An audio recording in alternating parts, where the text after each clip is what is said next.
Breaking news చూస్తున్నాం. రోడ్డు ప్రమాదంలో డీఎస్పీ నందీశ్వర బాబ్జీ మృతి చెందారు. హయత్ నగర్ వద్ద వాకింగ్ చేస్తుండగా ఆర్టీసీ బస్సు ఢీకొని డీఎస్పీ నందీశ్వర బాబ్జీ మృతి చెందారు. ఈ ఘటన లక్ష్మారెడ్డిపాలెంలో చోటు చేసుకుంది.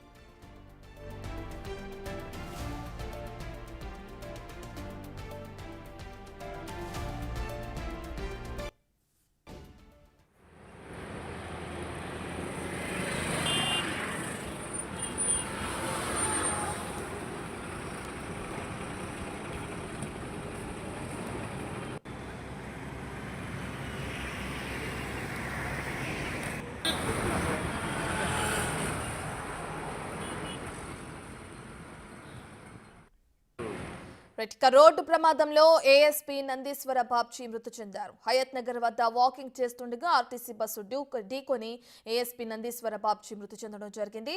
ఈ ఘటన లక్ష్మారెడ్డిపాలెంలో చోటు చేసుకుంది.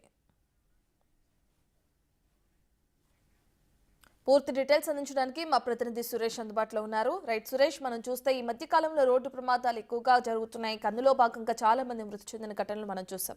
ఇప్పుడు ఏఎస్పీ చనిపోయారు. అయితే ఏ సమయానికి ఆయన వాకింగ్కి వెళ్ళడం జరిగింది, ఎందుకు ప్రమాదం జరిగింది, డీటెయిల్స్ ఏ విధంగా ఉన్నాయి?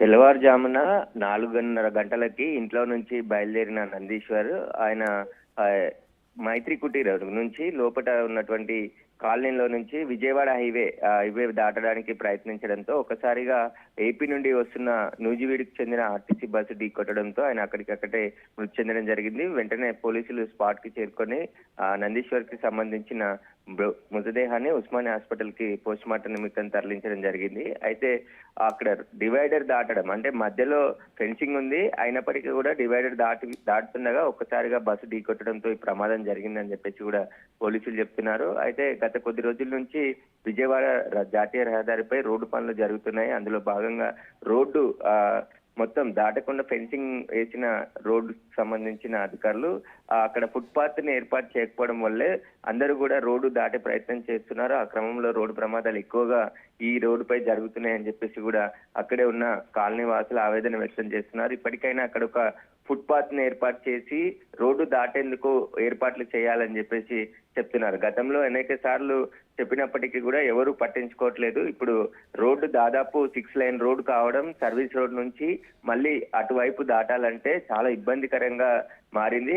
ఇటు వాళ్ళు అటు వెళ్ళలేని పరిస్థితిగా ఉంది. కాబట్టి ఖచ్చితంగా ఇప్పటికైనా అక్కడ లక్ష్మారెడ్డిపాలెంతో పాటు కొన్ని ఏవైతే బస్ స్టాప్స్ ఉంటాయో అక్కడ ఫుట్పాత్లు ఏర్పాటు చేసి ఆ ఫుట్పాత్ నుంచి రోడ్డు దాటే విధంగా చర్యలు తీసుకోవాలి ప్రభుత్వం అని చెప్పేసి కూడా అక్కడున్న కాలనీ వాసులు కూడా ఆవేదన వ్యక్తం చేస్తున్నారు. ఒక పోలీస్ అధికారే ఇక్కడ ఘటనలో మృతి చెందడం జరిగింది. రోజు వాకింగ్కి వెళ్ళాలంటే ఇటు నుంచి అటు వెళ్ళాలన్నా, అటు నుంచి ఇటు రావాలన్నా ఆ రోడ్డు దాటాల్సిందే. ఆ రోడ్డుకు మధ్యలో ఉన్నటువంటి ఫెన్సింగ్స్ కూడా ఒక దాదాపు 3 ఫీట్ల నుంచి 4 ఫీట్ల వరకు ఉంటుంది. అది దాటి దుంకే క్రమంలో అక్కడి నుండి వచ్చే వెహికల్స్ కనబడట్లేదు.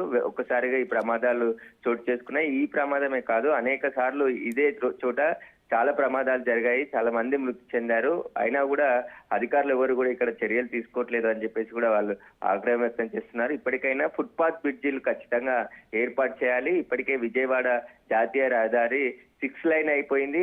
అటు ఇటు దాటకుండా ఫెన్సింగ్ వేసినప్పటికీ కొందరు ఆ ఫెన్సింగ్ దాటి మళ్ళీ రోడ్డు దాటే క్రమంలో ఈ ప్రమాదాలు జరుగుతున్నాయి. కాబట్టి ఫుట్పాత్ బ్రిడ్జీలు కూడా ఏర్పాటు చేయాలని చెప్పేసి కోరుతున్నారు. ప్రస్తుతానికైతే ఏఎస్పీ మృతదేహాన్ని ఉస్మానియా ఆసుపత్రికి తరలించారు. పోస్ట్ మార్టం అనంతరం ఆయన నివాసానికి తీసుకొచ్చే అవకాశం. సురేష్, డ్రైవర్ అదుపులోకి తీసుకున్నారు. అది ఆ ఏపీకి చెందిన నూజివీడు ఆర్టీసీ బస్సుగా గుర్తించడం జరిగింది. నూజివీడు డిపోగా బస్సుగా గుర్తించారు. పోలీసులు కేసు నమోదు చేసి బస్సును కూడా అదుపులోకి తీసుకొని డ్రైవర్ను కూడా అదుపులోకి తీసుకొని దర్యాప్తు చేస్తున్నారు. అతి వేగంగా వచ్చి ఢీకొట్టాడా లేదంటే డిఎస్పీ రోడ్డు దాటుతున్న క్రమంలో ఈ ప్రమాదం జరిగింది కాబట్టి డ్రైవర్ నిర్లక్ష్యం ఖచ్చితంగా ఉంటే డ్రైవర్ పైన కూడా కేసు నమోదు చేసి దర్యాప్తు చేస్తున్నారు. Right, thank you Suresh. రాచకొండలో కంట్రోల్ రూమ్ లో ఏఎస్పీ నందీశ్వర బాబ్జీ పనిచేస్తున్నారు. ఉదయం 4 గంటలకు వాకింగ్ కోసం విజయవాడ జాతీయ రహదారి రోడ్డు దాటుతుండగా ప్రమాదం జరిగింది. స్పాట్ కు చేరుకున్న పోలీసులు కేసు నమోదు చేసి అడిషనల్ ఎస్పీ మృతదేహాన్ని ఉస్మానియా ఆసుపత్రికి తరలించారు.